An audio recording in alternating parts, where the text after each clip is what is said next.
Que le Seigneur Dieu nous bénisse au nom de Jésus-Christ. Ok, nous prenons nos Bibles. Nous reprenons l'écriture de Colossiens 2. Colossiens 2. On commence de 10 à 15. Le pasteur va nous lire là-bas. Colossiens chapitre 2, versets 10 à 15, nous lisons au nom de Jésus. Vous avez tout pleinement en lui qui est le chef de toute domination et de toute autorité. Amen. Et c'est en lui que vous avez été circoncis d'une circoncision que la main n'a pas faite, mais de la circoncision de Christ qui consiste dans le dépouillement du corps de la chair. Amen. Ayant été ensevelis avec lui par le baptême, vous êtes aussi ressuscités en lui et avec lui par la foi en la puissance de Dieu qu'il a ressuscité des morts. Amen. Vous qui étiez morts par vos offenses et par l'incirconcision de votre chair, il vous a rendu à la vie avec lui en nous faisant grande grâce pour toutes nos offenses. Il a effacé l'acte dont les ordonnances nous condamnaient et qui subsistait contre nous, et il a détruit en les clouant à la croix. Il a dépouillé les dominations et les autorités et les a livrées bibliquement en spectacle, en triomphant d'elle par la croix. Amen.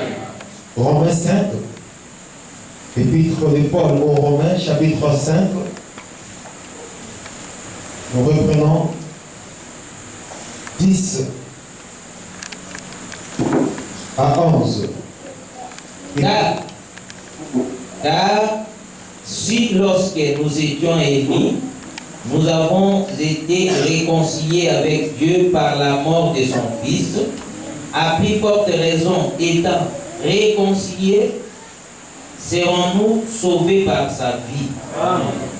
Et non seulement cela, mais encore, nous nous glorifions en Dieu par notre Seigneur Jésus-Christ, par qui maintenant nous avons obtenu la réconciliation. Amen. Jean 2.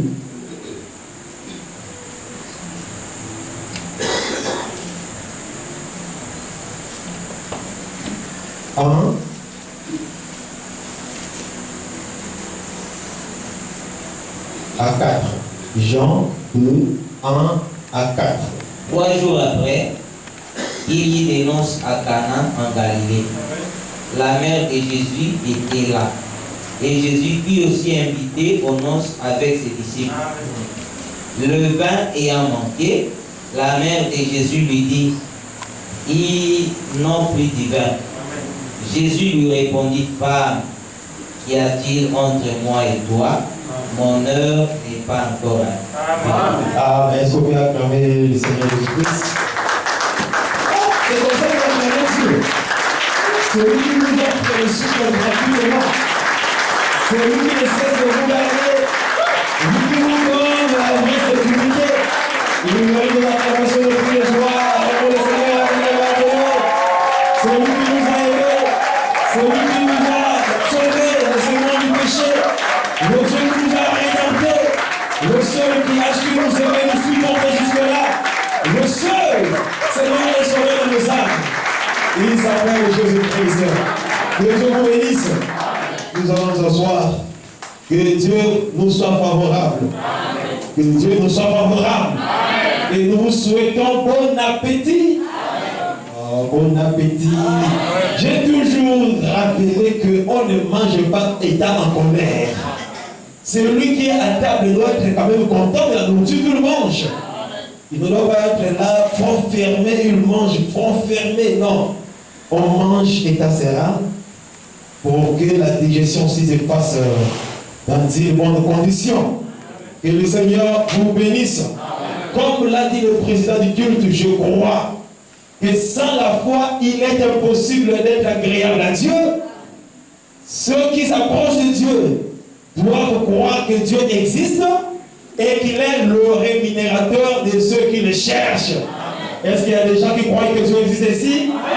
Est-ce qu'il y a des gens qui croient que Dieu est le rémunérateur ici? Est-ce qu'il y a des gens qui croient qu'ils seront guéris ce soir?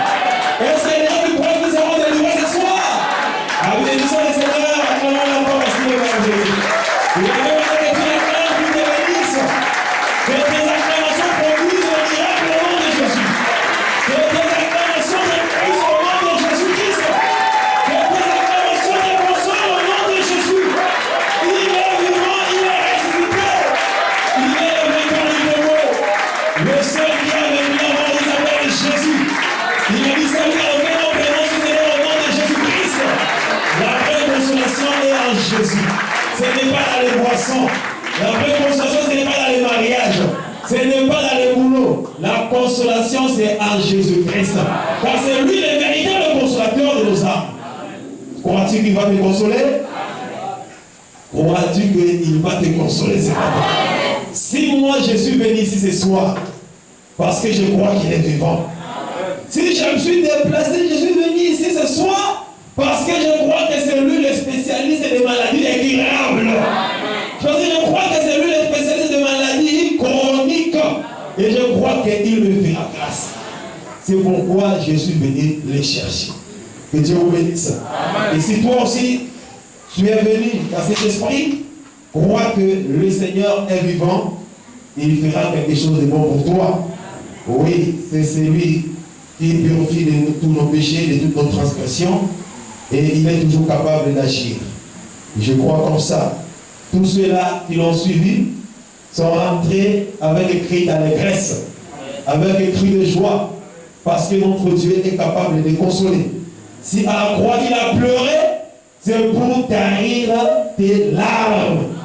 Je ne te dirai pas que Dieu va essuyer tes larmes. Je te dirai que Dieu va tarir tes larmes. Et quand on essuie, ça va encore couler. Alors je dis que ça va tarir au nom de Jésus-Christ. Est-ce que vous croyez à cela? Notre Dieu n'est pas capable seulement de donner l'enseignement. N'est pas seulement capable d'expliquer les Écritures, mais aussi il est capable de donner la solution au problème. Que Dieu vous bénisse. La chose la plus difficile, c'est l'explication des choses. Si Dieu t'a donné l'explication des choses, c'est qu'il a caché aux riches, aux grands, aux intelligents, aux sages, c'est que la moindre des choses, le matériel, c'est facile pour Dieu de donner ça. La guérison, c'est les moindres des choses devant Dieu. Et je parle à quelqu'un. Crois parfaitement que notre Dieu est au rendez-vous. Certainement, tu ne sortiras pas tel que tu es entré à Seigneur. Même vous qui nous suivez de loin dans les médias, dans les réseaux sociaux, croyez là où vous êtes que Dieu va vous visiter. Dieu n'est pas un Dieu de loin, ni de près. Il est partout. N'est-ce pas? Même là où tu nous suis au téléphone, partout, aux États-Unis, en Europe, le Seigneur est avec vous. Amen. Soyez branchés, soyez connectés, il va vous visiter aussi. Amen. Que le Seigneur vous bénisse. Amen. Oui, Dieu, le monde nous a facilité certaines choses. Les réseaux sociaux, pour les uns, c'est pour faire la magie, c'est pour faire des bêtises, mais pour nous, c'est pour évangéliser. C'est pour atteindre aussi les autres, c'est pour prier aussi pour les autres. C'est comme ça que maintenant que nous prêchons, il y a des gens dans le monde qui nous suivent aussi. C'est pourquoi nous les saluons, que Dieu les soit favorable. Voilà, toute chose est utile quand vous l'utilisez dans le bon sens. N'est-ce pas? Dans le bon sens, c'est une bénédiction. Quand vous entrez dans le mauvais sens, ça devient une malédiction. Voilà, que le Seigneur vous bénisse. Alors nous allons faire un petit pas en arrière pour rattraper nos bien-aimés qui n'étaient pas là hier. Et nous allons avancer aujourd'hui sur la seconde parole de Jésus-Christ. Parce que, premièrement, il avait dit, Père, pardonne-leur, car ils ne savent pas ce qu'ils font, n'est-ce pas? Et après cette parole, il va prononcer la seconde, qui est, aujourd'hui, tu seras avec moi dans le paradis. Ça, c'est la seconde parole de Jésus-Christ à la croix. depuis qu'il était crucifié. Parce qu'il a parlé 7 fois. Et la seconde parole, c'est dans Luc 23, 43. Nous pouvons commencer de 49, de 39 plutôt à 43. Le pasteur Denis va nous lire ça. Luc 23, 39 à 43.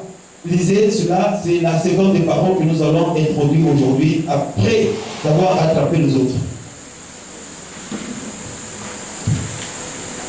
Lorsqu'ils furent arrivés au lieu appelé Crâne, ils les crucifièrent là, ainsi que les 2 malfaiteurs, l'un à droite, l'autre à gauche. Jésus dit, Père, pardonne-leur, car ils ne savent ce qu'ils font. Ils se partagèrent ses vêtements, on tira au sort. Je dis Luc 23, 39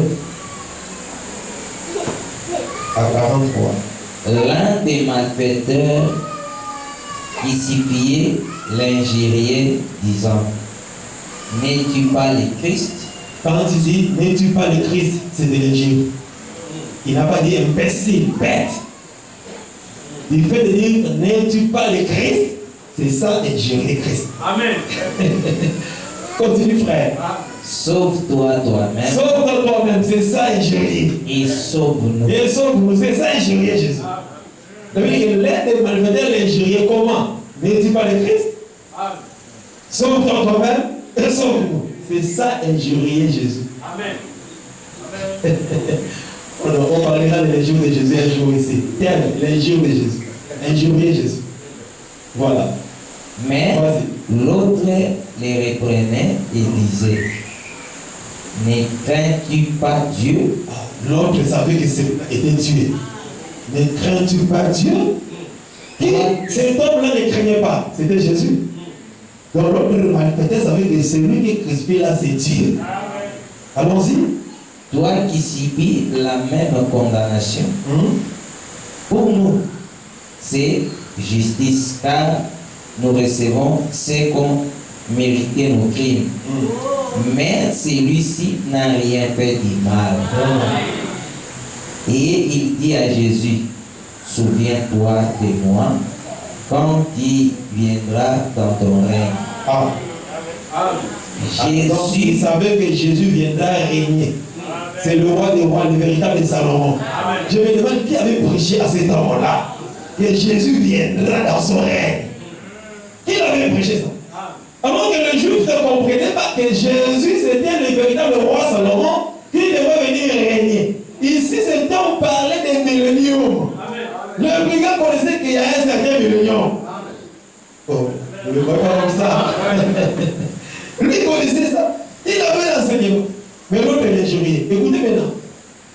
Jésus lui répondit, je te le dis en vérité, oui. Aujourd'hui, tu seras avec moi dans le paradis. Est-ce que tu peux acclamer ces deux personnes? Aujourd'hui, tu seras avec moi dans le paradis. Aujourd'hui. Est-ce que c'était un certain lundi, mardi, mercredi, vendredi? Aujourd'hui, là, c'était quel jour? Tu seras. N'est-ce pas? Au lieu de dire aujourd'hui, tu es avec moi. Aujourd'hui, tu seras. Il a mélangé 2 temps. Présent, aujourd'hui, et le futur, tu seras. Donc, et le futur et le présent dans un même corps. C'est ce que nous allons expliquer par la grâce du Seigneur. Alors, nous avions dit ceci hier. La raison de l'œuvre de la croix, c'était quoi? Selon le livre de Romains 5, c'est que Jésus devait réconcilier Adam et Dieu. C'est la réconciliation de l'homme et son Dieu. Pourquoi cette réconciliation? Parce qu'à cause du péché dans le jardin d'Éden, l'homme était séparé de son Créateur. Parce que Dieu a chassé l'homme, n'est-ce pas? Nous avons dit ceci.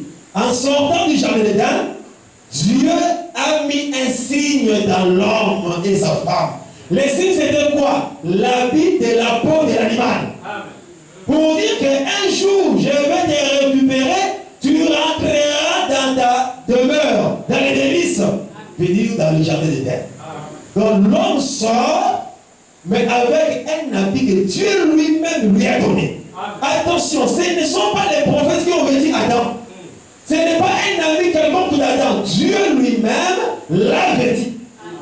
De la même manière, c'était Jacob lui-même qui devait vêtir son fils Joseph qui aimait beaucoup. Amen. Que Dieu vous bénisse. Donc le Père lui-même, c'est-à-dire que Dieu a vêtu l'homme.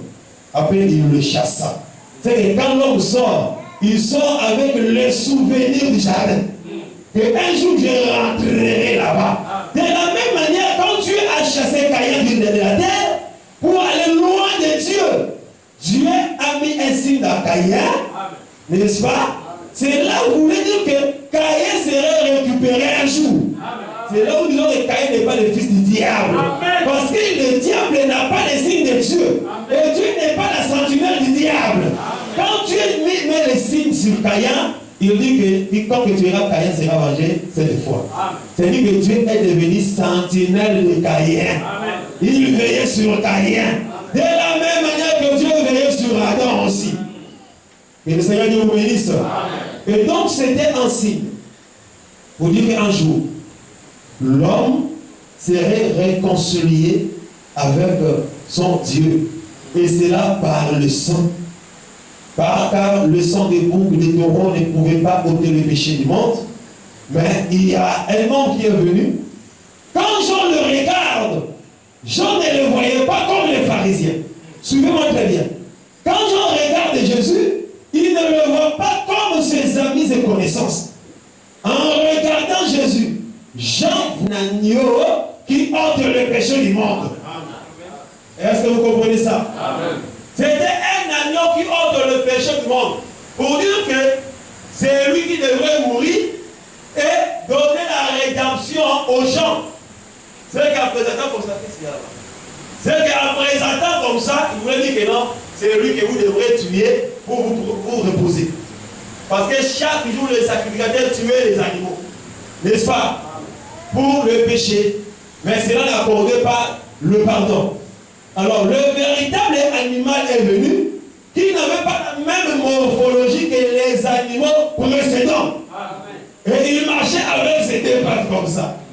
Bien aimé, vous savez, quand Jésus marchait avec Pierre, Jean, Jacques, donc ses disciples, bref, il était de l'adoration, non?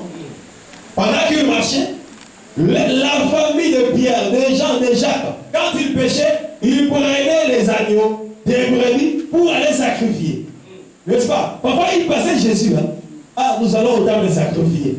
Alors que l'animal qu'on devait sacrifier, c'était Jésus qu'ils voyaient. Et ne comprenaient pas. C'est pourquoi Jean devait ouvrir les yeux. Voici l'agneau de Dieu qui ôte le péché du monde. Dès ce jour-là, les sacrificateurs cherchaient les occasions pour tuer Jésus. Parce que les sacrificateurs, leur rôle, c'est quoi? C'est de tuer les animaux. Oui. Mais quand on dit voici l'agneau de Dieu, veut dire quoi? Tuez-le. Donc c'est Jean qui a livré Jésus. Mais s'il dit que c'est l'agneau, on doit faire quoi de lui? N'est-ce pas le tuer? C'est là où le pasteur vient dire que Jean ne voyait pas comme tout le monde. C'est pourquoi, si tu vois Jésus comme tout le monde, tu ne seras pas sauvé. Tout le monde voit Jésus, fils de Marie, fils de Joseph. Mais dans l'évangile éternel, on ne voit pas comme ça. Quand on regarde, on voit tout un Dieu dans un corps humain.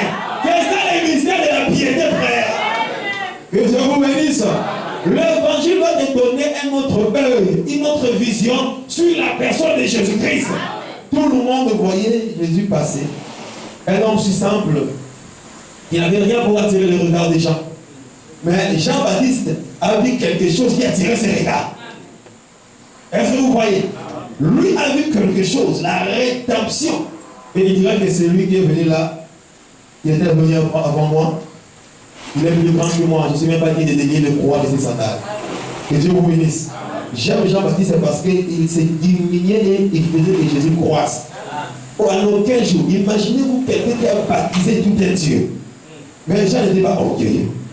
Si c'était dans notre siècle aujourd'hui et que Jésus était né, un frère ici va le baptiser. Ah, chaque jour, publicité dans la télévision.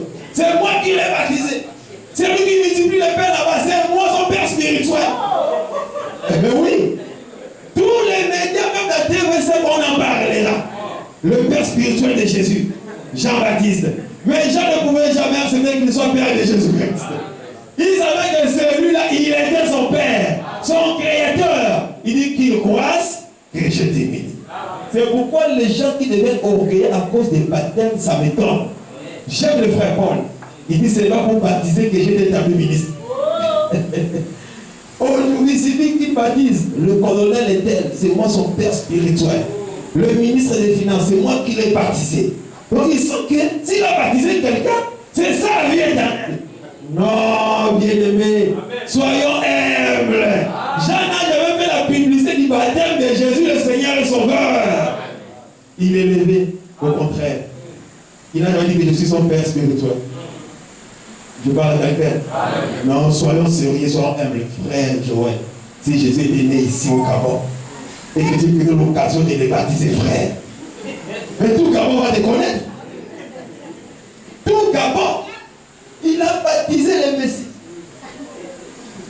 Tu veux jouer comme ça? Mais attention, je suis le baptiseur du Messie. Hein? Il risque de dire que c'est celui qui est baptisé, et celui qui a baptisé, qui est plus grand? C'est celui qui baptise. Il se posera, il va se mettre au-dessus de Jésus. Mais j'ai compris, non, Jésus est le grand frère. Parce que Moïse a baptisé son grand frère Aaron. Hein? Celui qui a lavé Aaron, c'était Moïse. Moïse était le petit frère d'Aaron. Qui est Moïse? C'est la loi. N'est-ce pas? Tous les prophètes. Or, Jean étant le dernier prophète, il est aussi baptisé le véritable Aaron. L'interprète de bégaiement de Moïse, c'est Jésus. C'est lui le véritable Aaron qui est venu expliquer le bégaiement de Moïse, c'est-à-dire les Écritures. Donc, quand vous voyez Moïse, plutôt Jean baptisé Jésus, c'est juste ce qui s'est passé là-bas. Le plus grand s'est fait baptiser par les plus petits. Est-ce que vous voyez cela? C'est pourquoi il a dit de tous ceux qui sont nés de l'homme et de la femme, il n'y a pas de plus grand que Jean-Baptiste. Quand vous allez dans l'ombre là-bas, de tous ceux qui sont nés de l'homme et de la femme, il n'y avait pas de plus grand que Moïse. Oui, alors vous êtes les petits frères. Que Dieu vous bénisse. Dieu fait grâce à qui il veut. Vous pouvez être le nombril dans la famille, mais il choisit les petits frères, il les lève. Ne sois pas jaloux. Bénis Dieu pour l'élévation de ton petit frère. C'est Dieu qui l'a choisi. Ce n'est pas dit que parce que tu es grand frère, c'est toi qui seras, je ne sais pas comment. Non. Dieu fait grâce à qui il le veut. Il fait miséricorde aussi à qui il le veut. N'est-ce pas? Parce qu'aujourd'hui, les familles africaines sont remplies de haine. Hein? Ils n'aiment pas la réussite de leurs soeurs, de leurs frères. Non. Sois content de la bénédiction des autres. Ne sois pas jaloux. Celui qui est jaloux des autres, Dieu ne les bénira pas. C'est que tu manques quand Dieu le donne à l'autre, bénis le Seigneur. C'est que tu manques là. Quand tu verras que Dieu donne ça à ton frère, à ta soeur, bénis Dieu. Ton tour aussi viendra. Vous ne croyez pas comme ça? J'ai dit que ton tour viendra aussi. Ton tour viendra. Dieu n'a pas fini de bénir. Il n'a pas fini de bénir et d'élever les gens, ni de délivrer les gens. La même souffrance que tu as aujourd'hui, quand tu vois quelqu'un être délivré de cette souffrance, bénis Dieu, car cela est un signe que toi aussi tu seras délivré de la souffrance en question. Je parle à quelqu'un? Remarquez maintenant. La raison de sa mort, c'est de nous réconcilier. Parce que nous étions devenus ennemis avec Dieu à cause du péché. Parce que quelqu'un qui vit dans le péché, il est ennemi de Dieu. Quelqu'un qui vit mal, qui transgresse la loi de l'Éternel, il se fait ennemi de Dieu. Maintenant, la seule voie qui nous réconcilie avec Dieu, c'était la mort de son fils premier-né, qui est Jésus-Christ. Et en dehors de lui, il n'y a pas de la réconciliation avec le Seigneur. Que Dieu vous bénisse. Que Dieu vous bénisse. C'est là où il a dit que Dieu prouve son amour. Mais c'est que lorsque nous étions pécheurs, Christ est venu mourir pour nous. Et cette mort, c'était tellement pénible, bien aimé. Il a fait 6 heures du temps, comme nous avions démontré cela hier. 6 heures du temps à la croix. Cloué 6 heures du temps. Je vous avais donné une heure de 6. Il tendait simplement de mettre comme ça pendant 1 heure du temps. Sans les clous, sans les pointes. Tu vas sentir comment ça va faire. Mais lui était étendu comme ça 6 heures, bien cloué. Et c'est dans les 6 heures là qu'il a prononcé les 7 paroles. Que Dieu vous bénisse. Pourquoi?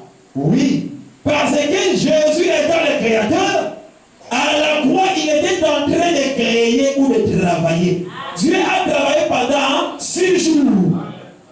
Donc les 6 heures, c'est le travail que Jésus faisait pour ramener l'homme à la perfection, pour réconcilier l'homme. Le chiffre 6, c'est le travail.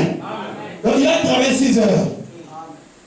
Oh, vous ne voyez pas. Les 7e jour, c'est le repos.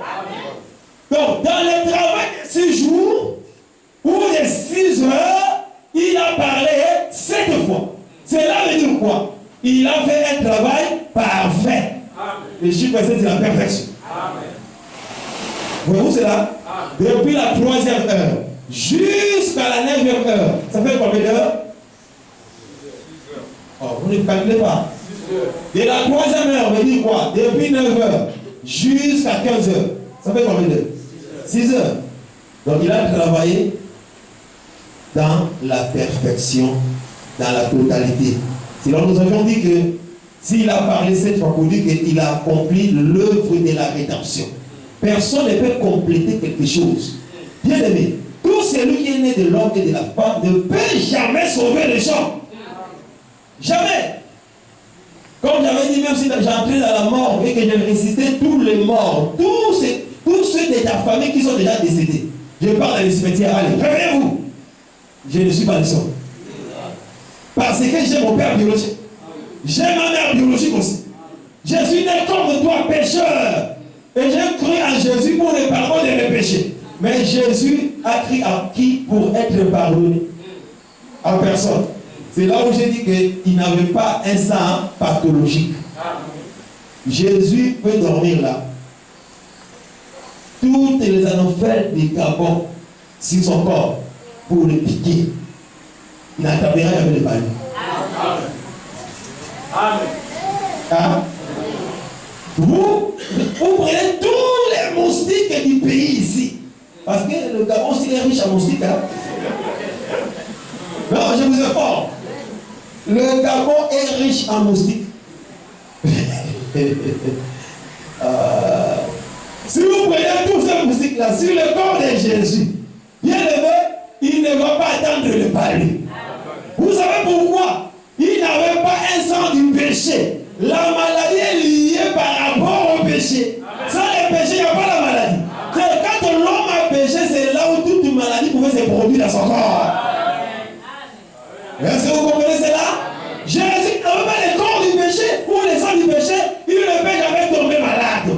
Mais il y a un jour où Jésus est tombé malade. Vous savez, c'était quel jour? Le jour de la croix. À la croix, il est tombé malade. C'est-à-dire quoi? Il a porté nos maladies. Quand on les blessait, il portait nos maladies pour que nous soyons guéris. C'est d'abord que j'ai dit que par ses vertus, nous sommes guéris. Est-ce que je parle à quelqu'un? Par ses vertus, nous sommes guéris. Cela n'est pas dit que non, nous serons guéris. Il faut bien lire la Bible. Nous sommes, le Dieu que nous prions, c'est un Dieu du présent. Il n'a pas dit que tu seras délivré. Il n'a pas dit que tu seras guéri. Si tu crois à l'immédiat, tu es guéri. Et crois à ta guérison au nom de Jésus-Christ. Crois à ta délivrance au nom de Jésus-Christ. Ne ramène pas demain ce que Dieu peut faire aujourd'hui avec toi. Je parle à quelqu'un.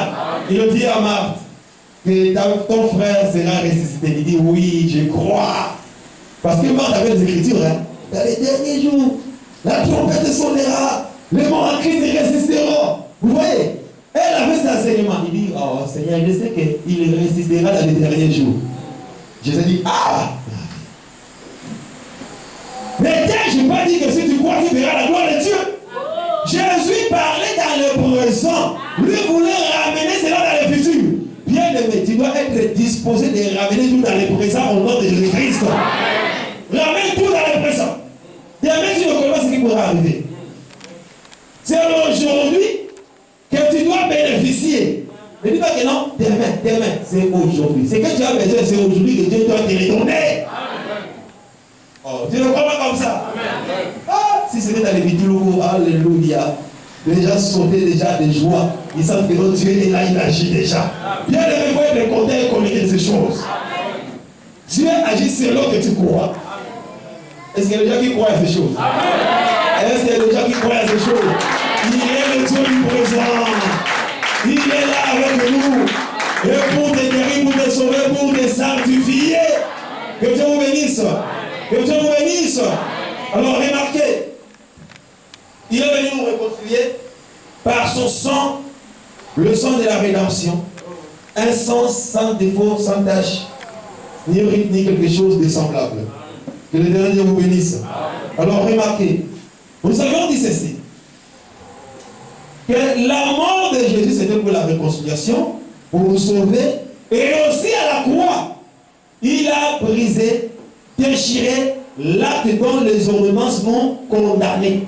C'est-à-dire que la raison de la mort de Jésus, c'était aussi d'enlever la condamnation qui était sur nous. Je vais reprendre. Et quand nous croyons à Jésus, personne n'a le droit de te condamner. Tu es libéré en son nom. Par son sang, tu es libéré, tu es libre. Tu n'es plus esclave de quelqu'un, ni de sorcier, ni de la coutume. Parce qu'à la croix, il a déchiré l'acte dont les ordonnances nous condamnaient. Parce qu'il y a des gens aujourd'hui qui prient, mais ils sont encore sous la condamnation.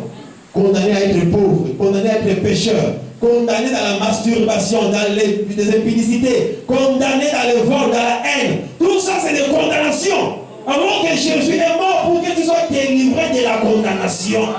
Dans n'importe quel domaine de la vie. Oh, vous ne croyez pas comme ça? J'ai dit dans n'importe quel domaine de la vie, on va être libéré parce que l'une des raisons de l'œuvre de la croix, c'est que nous devons être délivrés de la condamnation. Vous croyez à cette raison? Est-ce que vous croyez à cette raison? Que le Seigneur vous bénisse. Alors remarquez les choses. 3 jours après, il y eut des noces à Cana, à Galilée.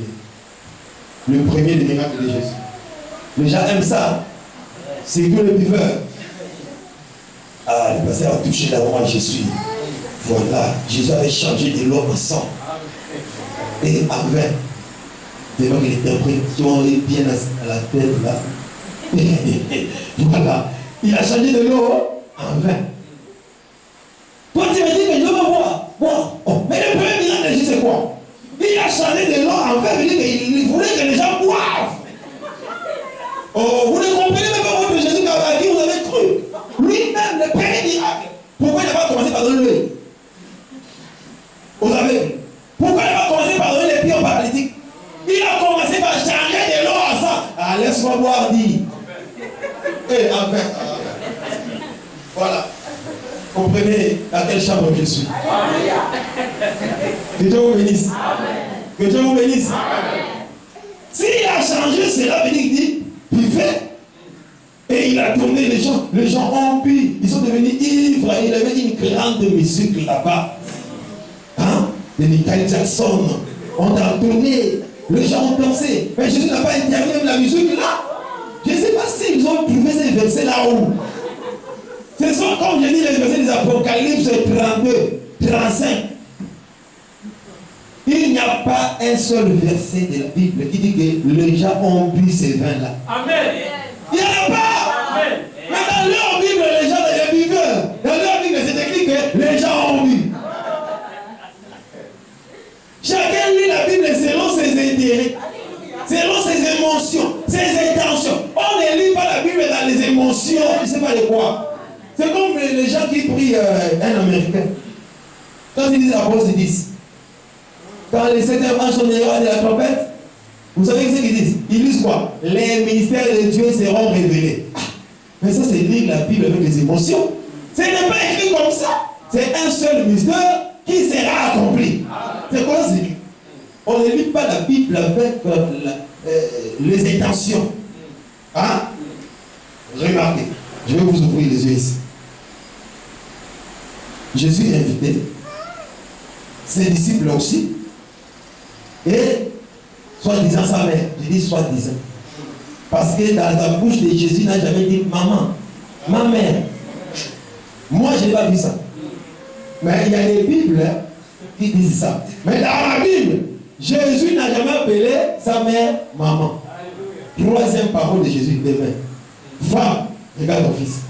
À la croix. Marie venait. Mon fils, pourquoi tu ne pouvais pas invoquer même les anges pour te délivrer? Mon fils. Jésus dit, ton fils, femme, regarde ton fils. Bien, jusqu'à la croix, il a nié. Jusqu'à la croix. Depuis sa naissance jusqu'à sa mort, il ne faisait que nier que Marie n'était pas sa mère. Troisième parole, demain venez nombreux. Troisième parole, fils, vois ta mère, femme, vois ton fils. Et ce fils-là, jusqu'au point de mourir, il dit que tu n'es pas ma mère, je refuse. Mais pourquoi? Il ne l'a jamais appelé maman. Alors, si tu fuis de mère, je vais te recruter. Troisième parole. Et pourquoi ça vient à la troisième position, là où il réunit sa maman? Est-ce que tu seras là demain? Et est-ce que tu seras là demain? Je pense que tous ici, nous avions eu des mamans, même s'il y a d'autres mamans qui sont décédées, mais du moins, tu as appelé maman. Jamais tu as appelé ta mère femme. Qu'est-ce qu'il y a? Qui a dit entre moi et toi? Mais tu seras le plus impoli de la famille. Hein? Littéralement comme ça, on dirait que Jésus était impoli. Jusqu'au point de mourir, tu manques de respect à ta maman. Ça, c'est le monde. Ça, c'est selon le monde. Mais le frère nous dit que Jésus respectait notre soeur bien-aimée Marie. Il la mettait à sa place. Amen. Oui, Marie, c'est l'épouse de Jésus. Amen. Venez demain. Hein? Venez demain. Alléluia. Parce que la femme connaît bien les capacités de son mari. Hein? On vous invite. On arrive là. On dit le vin à prophète. C'est Marie qui vient chez Jésus. Il ne dit pas mon fils, non, maître. Non, le fils c'est selon vous, il était son fils. Mais Marie, lui-même, elle-même, non, il ne dit pas que c'était mon fils. Il appelle maître. Ah, Jésus était le maître des mains. Oh. Il avait Seigneur, il était son Seigneur. Ils n'ont plus de vin. Imagine-toi, frère, mon frère, on t'invite dans une fête. Hein? N'est-ce pas, tu ne vas pas pour manger et boire, et gagner avec les autres. Mais quand le vin va finir, quelqu'un vient de dire, ah, mais le vin est fini. Tu vas me trouver comment? Est-ce que c'est toi qui as invité les gens? Si je comprends bien, la fête là c'était pour Jésus. Parce que c'est lui qui a invité les gens, c'est à lui de donner le vin aux gens. C'est à lui de nourrir les gens. Oh. Amen. Mais comment on peut demander le vin chez lui? Moi je me marie. C'est à moi d'organiser ma fête pour faire boire les gens. Oh là là. Nous allons arriver. Nous allons petit à petit. On dit, ah, il est dans la deuxième parole, maintenant on est dans la deuxième parole, tu comprends? On y arrive. Qu'y a-t-il entre moi et toi, femme? Ça, c'est un coup de tonnerre. Mon heure n'est pas encore venue. Il n'a pas nié que c'est moi le donateur du vin.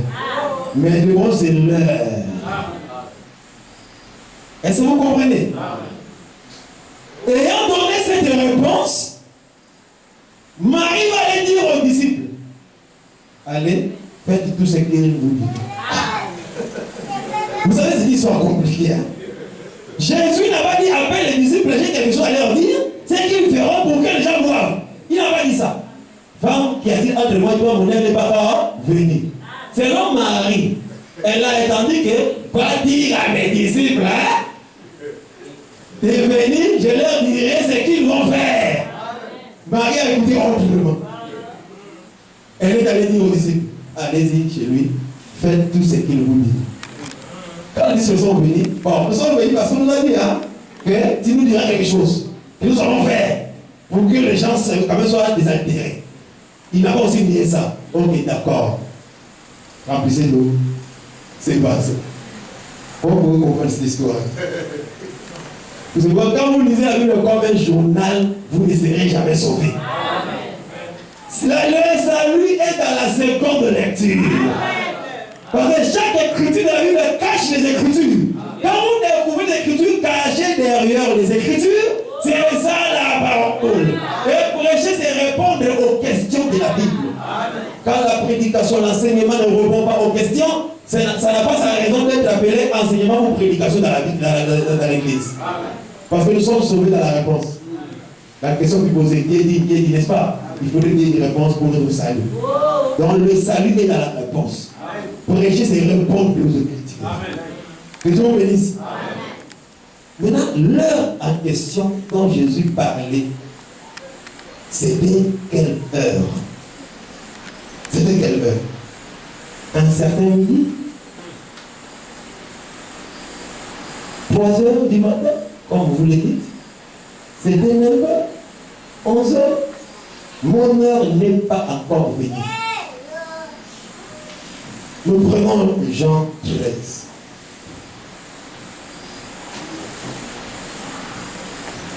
Ah, la Bible, elle est merveilleuse. Le plus beau de tous les livres. Jean 13. Les gens qui ont mangé la Sainte Seine, que Dieu vous bénisse.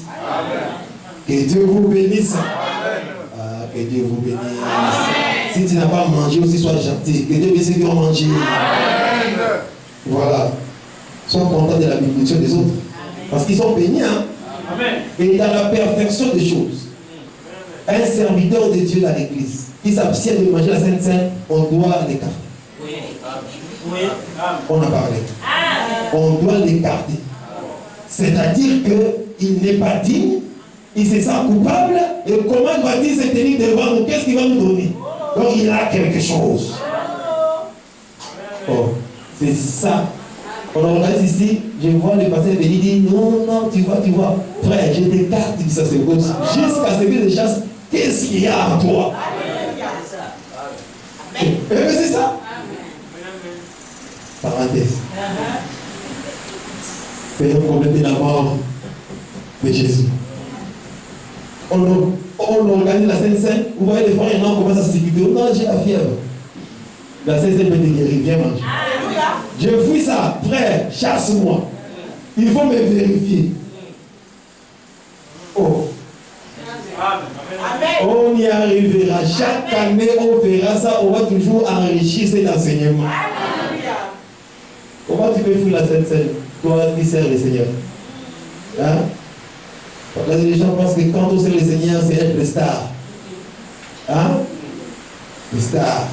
On le chante. Tu es digne, Jésus-Christ. Mais il n'est même pas digne lui-même d'être chanté. Il n'est pas digne. Tu es digne, Adamique, tu es digne. Oh là là là là là là. Que Dieu vous bénisse. Que Dieu vous bénisse. Comment Jésus ne s'est pas sauvé, mais lui-même n'est pas sauvé. Hein? Les gens pensent qu'ils vont nous grimacer parce qu'ils tiennent le micro. Tout le monde ici peut tenir le micro. Ouais. Que Dieu vous bénisse. Que Dieu vous bénisse. Jean 13. Quoi? Jésus qui savait que le Père avait remis toutes choses entre ses mains, qu'il était venu de Dieu et qu'il s'en allait à Dieu, s'éleva des tables. C'est ça? Jésus qui savait. Oui, ça c'est le verset 3. Oui, vas-y, continue. S'éleva des tables, ôta ses vêtements et prit un linge dont il se ceignit. Ok. Voilà. Ici, Jésus qui savait. Donc, commence par un, s'il vous plaît, pour avoir vraiment une idée Procure. Avant la fête des Pâques, Oui.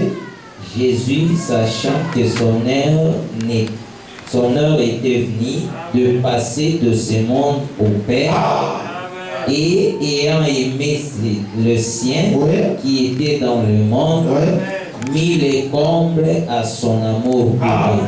lui. Que Dieu bénisse. C'est Jésus qui sachait que son heure était venue. Nous cherchons l'heure là-bas. Dans la fête des noces. Qui a dit entre moi et toi, mon heure n'est pas encore venue. Il s'agit de quelle heure? Jésus qui savait que son heure était venue. De passer de ce monde au Père. Je vous pose la question. Comment Jésus devait passer du monde au Père? Par quel moyen? Vous avez peur de ça? C'est moi qui vous demande. Comment Jésus devait passer du monde au Père? Par quel moyen? C'est par la mort.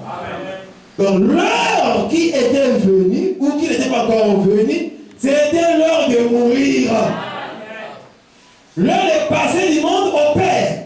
Donc Jésus ne pouvait pas rentrer au ciel si ce n'est par la mort.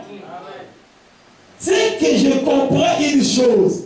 Quand Marie dit qu'ils n'ont plus de vin, selon Jésus, Marie l'a demandé de mourir. Mon heure n'est pas encore venue. Pourquoi? Deutéronome 32, 14. Le vin, c'est le sang. Donc Marie a demandé le sang de Jésus. Il dit que ce n'est pas encore le temps. Mon heure n'est pas venue. Laissez-moi encore travailler. Oh, mais c'est ça. Si tu n'as pas compris, tu vas comprendre encore. Dans la montagne de Gethsémane, quand Jésus priait, il y avait un événement. Sa sueur est devenue quoi? C'est ça qu'on changeait avec. Alors que ça parlait de sa mort.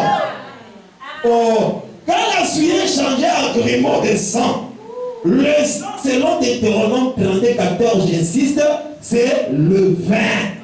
Jésus lui-même, dans la Sainte Seine, il identifie le vin au sang. Donc le vin égale le sang. Bon, les autres ne comprennent pas, il faut que j'écrive peut-être. Donc vin égale sang. N'est-ce pas? Alors, quand Marie vient demander le vin, il a demandé quoi? Oh, pour que le sang coule, il faut que Jésus meure. Oh, pour que Jésus meure, il identifie ça par une heure. Il dit, mon heure n'est pas encore venue. Oh, l'heure, c'est l'heure de la mort. Donc Jésus a compris que Marie voulait précipiter sa mort. Il dit, non, laisse-moi d'abord vivre. J'ai le boîtier à donner les pieds. J'ai les aveugles à donner les yeux. J'ai le pain à multiplier. Je dois purifier les lépreux. Mon heure n'est pas encore venue. Je dois prêcher la bonne nouvelle. Donc quand il dit que mon heure n'est pas encore venue, ce n'est pas l'état pour moi de mourir.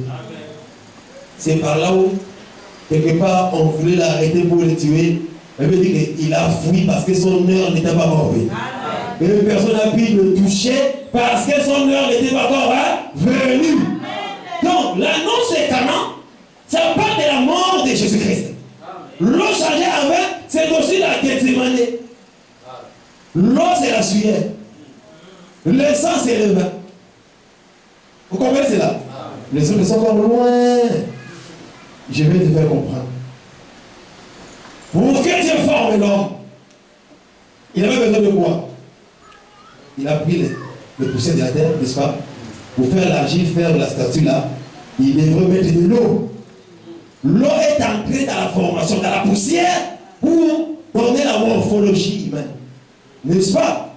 Maintenant, quand Dieu a soufflé dans les narines de l'homme, la Bible dit que l'homme devait une âme vivante. Si nous allons dans Ecclésiaste, plutôt Lévitique 17, on te dirait que l'âme de l'homme est dans le sang. C'est quand Dieu soufflait, il a introduit le sang dans l'homme. Mais oui, il a introduit le sang. Parce que le sang, c'est ça l'âme. L'homme est devenu âme vivante quand Dieu a soufflé. C'est que le souffle de Dieu, c'était le sang que Dieu a mis dans l'homme. C'est que dans l'homme, il y avait l'eau et le sang. Maintenant, quand l'homme va pécher, Dieu dira, tu es poussière. Tu retourneras dans la poussière. Si Dieu nous dit que tu es poussière, il dit qu'il n'y a pas de l'eau. L'homme est déshydraté. Suivez-moi très bien. C'est que l'homme a perdu l'eau, il a perdu aussi le sang. Le sang véritable est par là. Nous allons arriver sur les propitiatoires. Donc l'homme est devenu poussière. C'est pourquoi Jean témoigne que Jésus a venu avec deux choses. Le sang et l'eau. Non seulement l'eau avec le sang. C'est pourquoi j'exhorte les gens qui invoquent le sang dans la nourriture, invoquer aussi l'eau. Parce qu'à la croix, le sang avait coulé, l'eau aussi était sortie. Jean 19. N'est-ce pas? Pour lui que c'est lui qui est venu réformer l'homme. Mais tout cela, c'est par l'œuvre de la croix. Il est venu avec l'eau et le sang. C'est ça la fête de Canaan. Est-ce que vous voyez cela? Donc, mon heure n'est pas encore venue. L'heure en question, c'est par rapport à la croix. C'est pourquoi vous avez remarqué, quand les Grecs sont venus chercher Jésus dans Jean 11, plutôt Jean 12, on va nous lire ça. Jean 12, 20. Nous descendons. Ah, Jésus est merveilleux. Jusqu'à 24. Quelques Grecs du nombre de ceux qui étaient montés pour adorer pendant la fête s'adressèrent à Philippe de Bethsaïda en Galilée et lui dirent avec instance: Seigneur, nous voudrions voir Jésus. Philippe alla les dire à André, puis André et Philippe les dirent à Jésus. Donc, il a dit à Philippe, Philippe dit à André, les deux sont maintenant partis, des envoyés à Jésus, pour introduire la requête des Grecs. Écoutez maintenant. Jésus leur répondit, l'heure est venue où le Fils de l'homme doit être glorifié. Ah, il va être glorifié comment? On dit qu'on veut te voir. Admettons, vous êtes venus pour me voir. Nous voulons voir le frère Enoch. Je commence à répondre. L'heure est venue où Enoch doit être glorifié. Jésus ne répond pas comme tout le monde. Ouais. Comme le dit souvent mon pasteur. Vas-y, continue frère. En vérité, je vous le dis, regarde. Si les grains de blé qui est tombé en terre ne meurent, le grain de blé, c'est le pain, hein? Le pain formé par le bleu. Si le grain de blé n'est pas tombé à terre, il reste seul. Il reste seul. Mais s'il meurt, il porte beaucoup de fruits. Que Dieu vous bénisse. Que Dieu vous bénisse. Bon, dites-moi frère, soyons sérieux. On dit que nous voulons te voir. Tu commences à dire, si le grain de blé qui est tombé à terre ne meurt, reste seul. Mais s'il meurt, il porte beaucoup de fruits. Jésus, pourquoi tu compliques les gens l'équation comme ça? Dis seulement que non, je ne veux pas que vous me voyez, vous êtes venus me voir. Mais regardez une telle réponse. Là, si vous amenez ça à la théologie, ça va compliquer les gens. Je vous dis vrai. Les Grecs veulent te voir. Dites-moi, faites-les entrer. C'est tout. Vous soyez bon, je ne suis pas disponible. C'est tout. Si le grain de blé, bon, l'heure est venue où le Fils de l'homme doit être glorifié.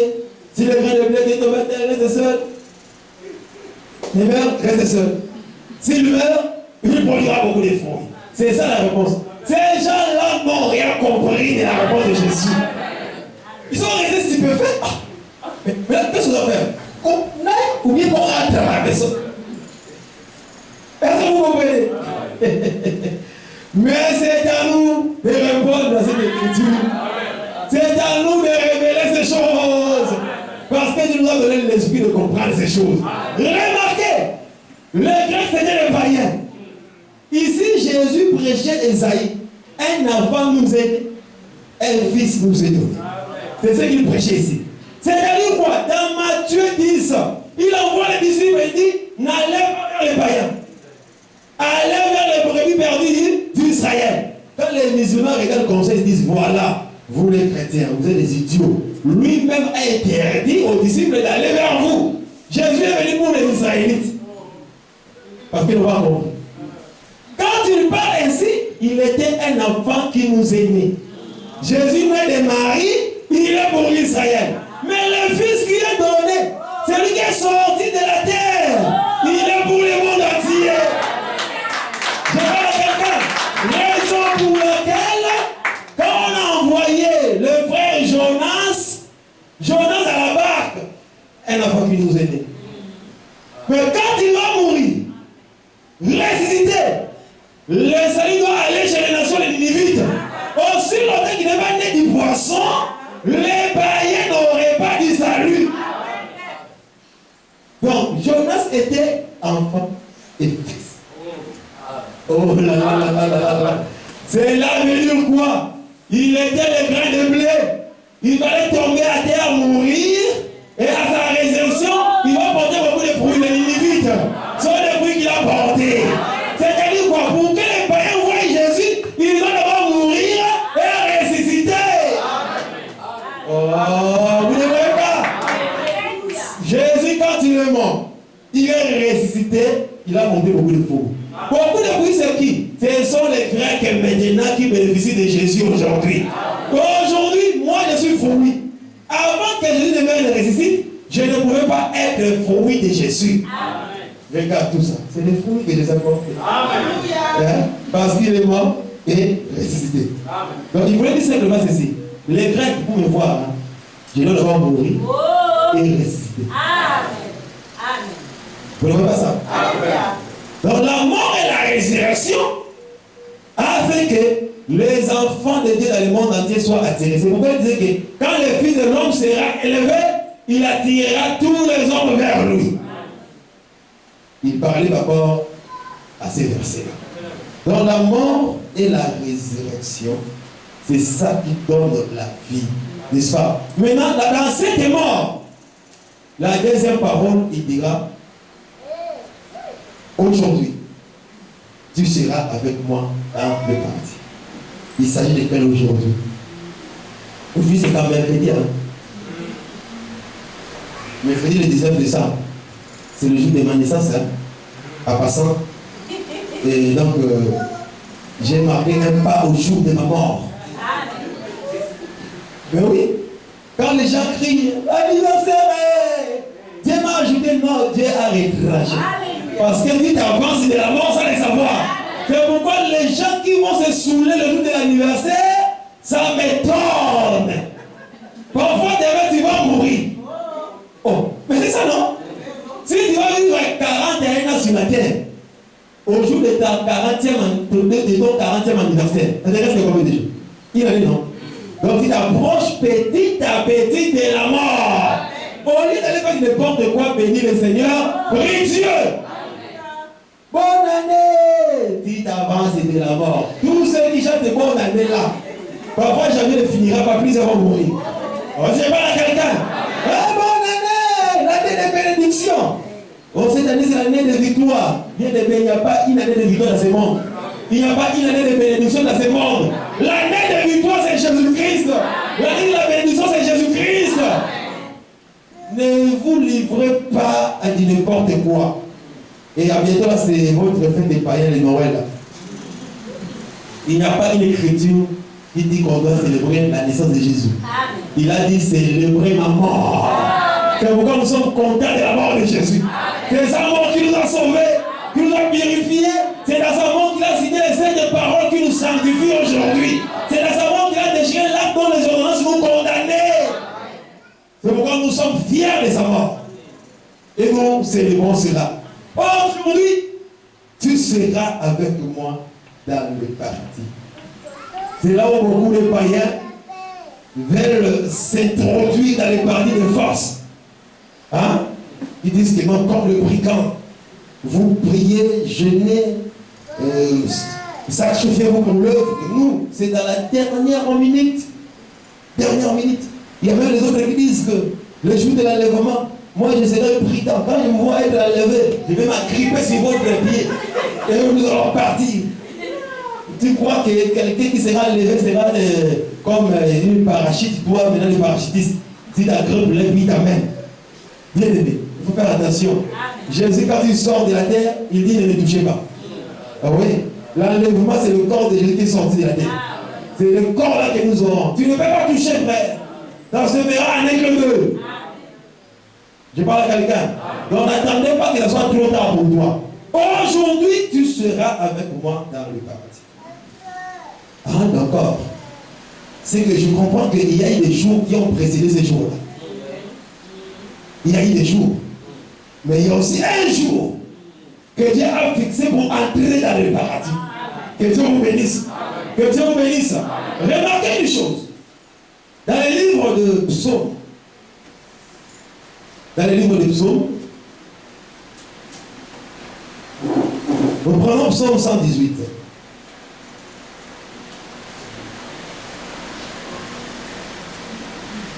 Si quelqu'un a les livres, la version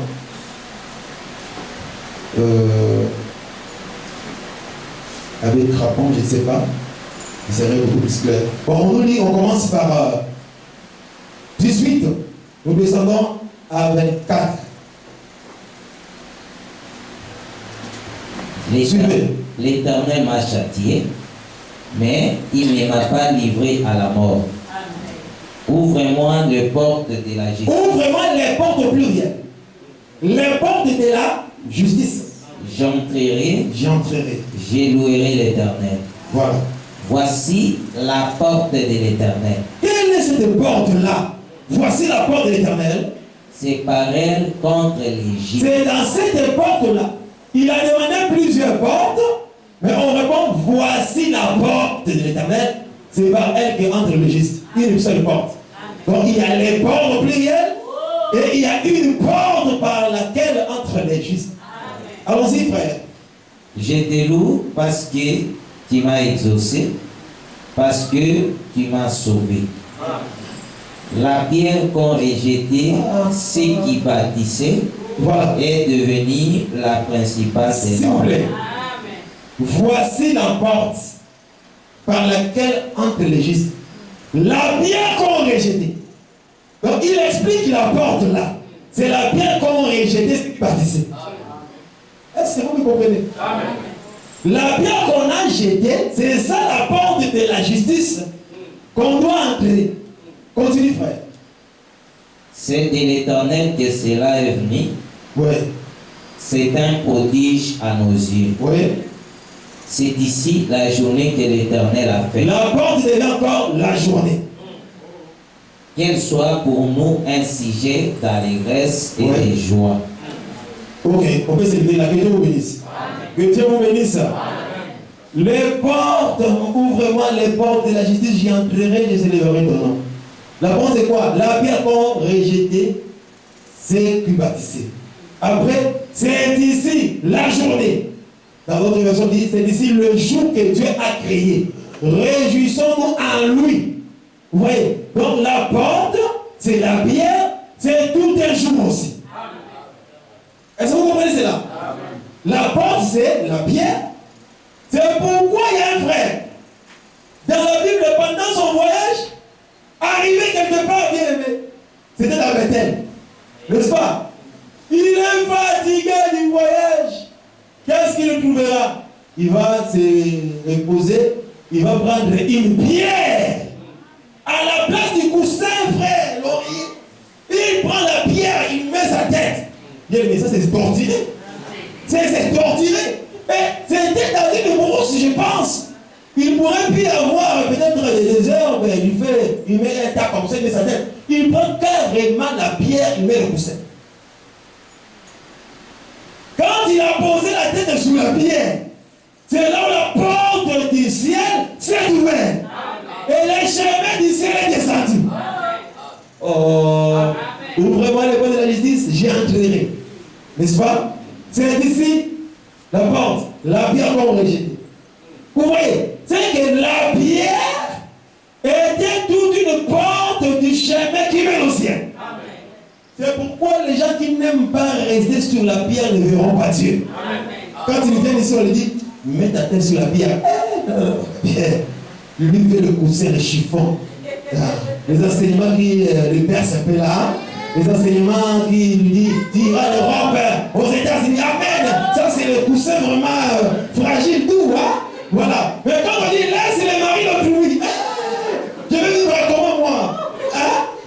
Je vais avec que Dieu vous bénisse. Que Dieu vous bénisse. Mettre la viande sur la terre, ce n'est pas facile. Faisant manger la chair et boire le sang. Ça, on ne peut pas supporter ça. Ça, c'est la sorcellerie. C'est la vie, même un fou ne peut jamais mettre la pierre comme coussin. Il n'est pas intelligent, mais il peut ça, non. Est-ce que vous comprenez? Mais dans l'église des saints, la pierre doit être sur la pierre. Comment se marier? Tu dois doter. La dot. Les Camerounais ont déjà refusé la dot. Ah, ça c'est les chiffons. Ils sont à l'aise. Quand ils sont avec des femmes sans doter, c'est le chiffon pour toi. C'est à l'aise. Mais nous disons aux célibataires, tu dois poser la tête sur la pierre. Si tu veux que le ciel s'ouvre, la porte du ciel s'ouvre, pose la tête sur la pierre. Si toi, la belle famille va payer, Dieu te bénira. Voilà quelqu'un? J'ai dévié? J'ai dévié l'enseignement? Deuxième parole. Aujourd'hui. Il dit que voici les jours que Dieu a créés. Réjouissons-nous en lui. Ah, donc il y a eu des jours qui sont passés avant, mais après Dieu a créé un jour. Remarquez le jour en question. À cause du temps, je vous dirais seulement que c'est le jour du sabbat. C'est le jour du sabbat. Le jour du sabbat, c'est toute une bière. Le jour du sabbat, c'est toute une voie à la porte. Le jour du sabbat, c'est le jour que Dieu a créé. C'est pourquoi Jésus envoyé dans le monde, il faisait les miracles le jour du sabbat. Et il dirait que le Fils de l'homme est le maître du sabbat. Maintenant, il y a le frère Paul qui nous explique cela. Nous sommes dans la deuxième parole. Éphésiens et Hébreux 4. Hébreux 4, tu vas lire beaucoup, mon frère. Sacrifie-toi comme Jésus s'est sacrifié pour nous. Hébreux 4. Nous prenons 4, nous descendons à 7. À 8 plutôt. Suivez bien cette lecture. Nous parlons d'aujourd'hui. C'est quel jour? Tu seras avec moi dans les paradis. Car il a parlé quelque part ainsi du 7e jour, et Dieu se reposa de toutes ses œuvres le 7e jour. Voilà. Et ici encore, ils n'entreront pas dans mon repos. Or, puisqu'il est encore réservé à quelques-uns d'y entrer, et que ceux à qui d'abord la promesse a été faite n'y sont pas entrés. Donc la promesse était pour Israël d'entrer dans le repos. Alors la parole qui nous a été annoncée, c'était aussi annoncée à eux, mais cette parole ne prouve pas de foi. C'est là où Dieu a géré sa colère et ils n'entreront pas dans mon repos. Mais soyons sérieux, Israël est entré dans la terre de Canaan. C'est ça la terre du repos. Mais Dieu parle encore de quel repos Israël n'est pas entré. Allons-y. À cause de leur désobéissance. Dieu fixe de nouveau un jour. Dieu fixe de nouveau un jour. Aujourd'hui, en disant, vite, si longtemps après, oui, comme il est dit plus haut, aujourd'hui, si vous entendez sa voix, n'endurcissez pas. Aujourd'hui, si vous entendez sa voix, n'endurcissez pas vos cœurs. Donc il y a un jour de la foi. Il y a un jour où on doit se séparer de l'incrédulité. C'est le jour-là que tu dois entrer dans le paradis. Aujourd'hui, tu seras avec moi dans le paradis. C'est quel jour? Le jour où l'homme se sépare de l'incrédulité. Vous ne voyez pas ça? Continue. Car si Josué leur y donnait le repos, il ne parlerait pas après cela d'un autre jour. Ah. Voilà, on peut se lever là. Que Dieu vous bénisse. Si Josué avait donné le repos à Israël, il dit que la terre de Canaan, Dieu n'allait pas parler d'un autre jour. Pour dire que Canaan, terre de repos, c'était juste une ombre du véritable repos qui est Jésus-Christ. Que Dieu vous bénisse. Le vrai repos, c'est en Jésus. Comme il a pu dire que, venez à moi, vous tous qui êtes chargés et fatigués, je vous donnerai du repos. C'est quand on dit aujourd'hui, tu seras avec moi dans le paradis. L'aujourd'hui de Dieu, ce n'est pas mercredi, ce n'est pas lundi, ce n'est pas le dimanche. L'aujourd'hui de Dieu, c'est quand il a ouvert la nouvelle alliance par son sang précieux. Et quand tu crois, tu entres dans l'aujourd'hui. Et je vous dirais que l'aujourd'hui a commencé depuis le jour de la Pentecôte. Il a parlé de cela à la croix, mais l'inauguration. C'est pourquoi depuis que Pierre a commencé de prêcher, il est dans l'aujourd'hui. Moi j'écris, je suis dans l'aujourd'hui. Le dernier élu qui va se convertir, il va se convertir dans l'aujourd'hui. Je vais comprendre. Aujourd'hui, c'est un jour qui bannit l'incrédulité. C'est un jour où l'homme entre dans la foi. En particulier, le jour que moi j'ai croisé le Seigneur, c'était mon aujourd'hui.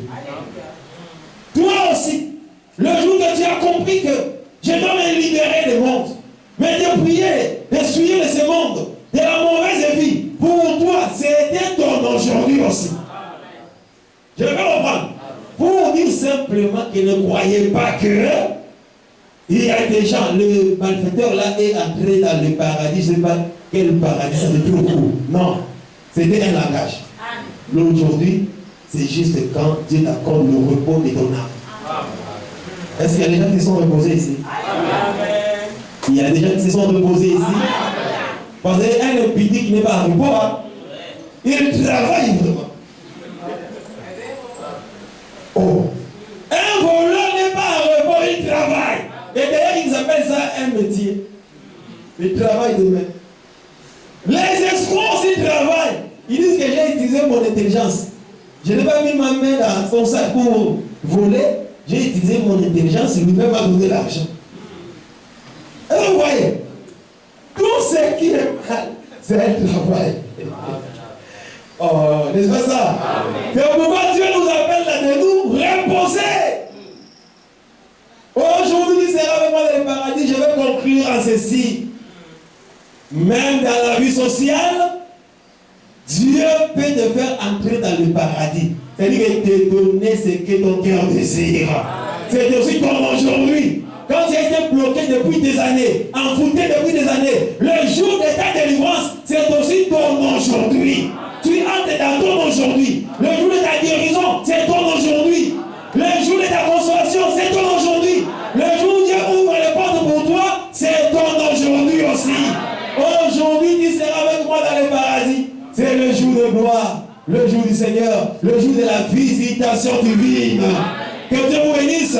Pour dire qu'à la croix, après avoir prononcé la première personne par parole, plutôt, pardonne-leur. Après le pardon, c'est la visitation.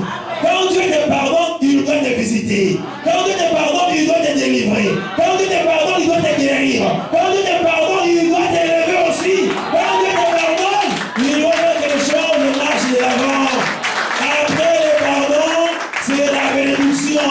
Après le pardon, c'est le paradis. Là où tu manquais la paix, tu dois avoir la paix au nom de Jésus-Christ.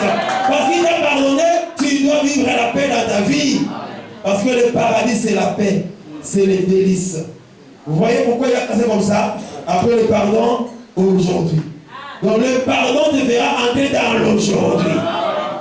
Est-ce qu'il y a quelqu'un qui croit que Dieu l'a pardonné ici? Il y a quelqu'un qui croit que Dieu va le pardonner? Si Dieu te pardonne, il doit aussi donner ce que ton cœur désire. Il n'y a rien qui va l'empêcher d'étendre sa main sur toi parce qu'il t'a accordé déjà le pardon. Quand il accorde le pardon, il dit aujourd'hui, aujourd'hui. Ce n'est pas demain, aujourd'hui. Et je crois que ce soir, tu seras délivré au nom de Jésus-Christ. Je crois qu'aujourd'hui, tu rentreras avec le cri de joie au nom de Jésus-Christ. C'est lorsque tu le crois, que le Seigneur te visite au nom de Jésus-Christ. Que rien ne te manque. Je le dis parce que je connais la puissance de ce Dieu. Je connais ce que Dieu est capable de faire pour toi ce soir.